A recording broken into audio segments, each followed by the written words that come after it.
আসসালামু আলাইকুম। আজকে আমি কালাই শাকের পিঠালি করব। আমাদের টাঙ্গাইলের এটা একটা ঐতিহ্যবাহী খাবার। যারা টাঙ্গাইলের থাকে তারা সবাই চিনবে। এই কালাই শাক বা মূলার শাক দিয়ে আমরা এটা করে থাকি। আজকে আমি টাকি মাছ দিয়ে করব। কালাই শাক ভালো করে ধুয়ে একদম মিহি কুচি করে নিয়েছি। নিয়ে এখন একটা প্যানে তেল গরম দিয়ে রসুন কুচি দিয়ে দিলাম, একটু ভেজে নিব।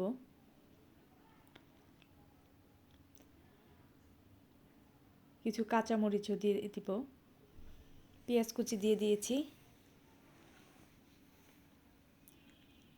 কাঁচামরিচ দিয়ে আর একটু নেড়েচেড়ে ভেজে নিব। ভাজা হয়ে গেলে একটু পানি দিয়ে দিব যেন মশলাটা পুড়ে না যায়।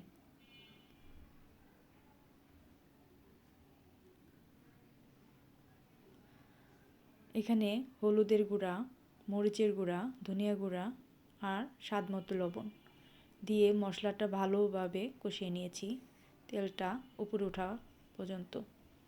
তেলটা উপরে উঠে আসলে ধুয়ে রাখা টাকি মাছ দিয়ে দিয়েছি। দিয়ে মশলার সাথে ভালো করে মেখে কষিয়ে নিয়েছি। ভালো করে নেড়েচেড়ে কষিয়ে নিয়ে একটু পানি দিয়ে ঢাকনা দিয়ে কিছুক্ষণ ঢেকে রাখবো। কষানো হয়ে আসলে যখন সিদ্ধ হয়ে আসবে মাছগুলো তখন ভেঙে দিব। ভেঙে একদম ভালো করে নেড়েচেড়ে আরও বেশ কিছু সময় নিয়ে কষাবো।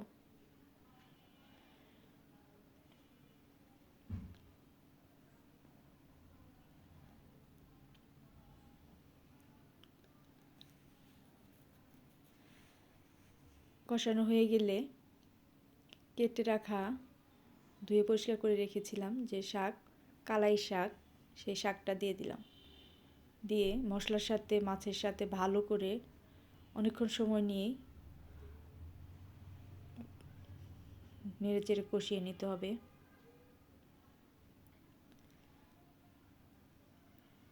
কিছুক্ষণ ঢাকনা দিয়ে ঢেকে রাখবো।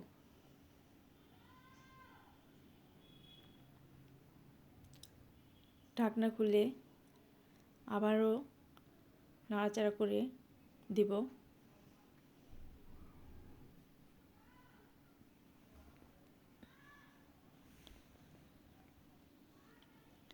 কষানো হয়ে গেলে শাকটা এখন গরম পানি দিয়ে দিয়েছি।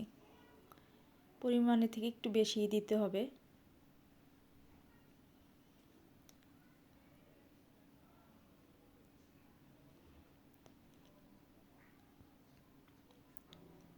আবারও ফুটে ওঠার অপেক্ষায় একটা বাটিতে চাউলের গুঁড়ি পানি দিয়ে গুলিয়ে রেখেছিলাম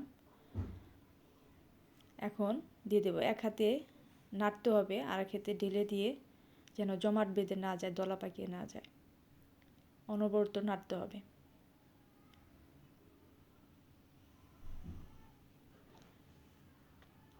অনেক সময় নিয়ে ধীরে ধীরে দিতে হবে আর নেড়ে নিতে হবে। এটাই পিঠালির একটা বৈশিষ্ট্য। এটা চাউলের গুঁড়িটা লাগবেই এই খাবারটা করতে গেলে।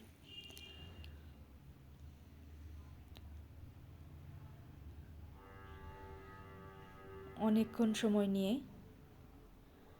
নেড়েচেড়ে দিতে হবে।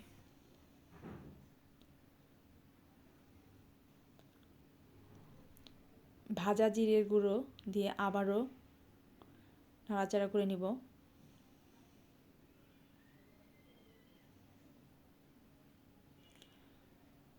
কয়েকটা আরও আস্ত কাঁচামরিচ, কেটে রাখা কাঁচামরিচগুলো দিয়ে দিলাম।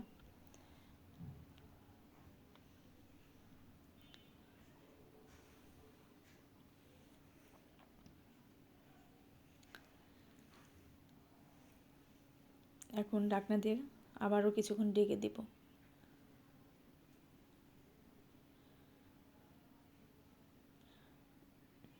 যখন দেখব ঘন হয়ে গেছে, হয়ে গেল আমার টাকি মাছের পিঠালি।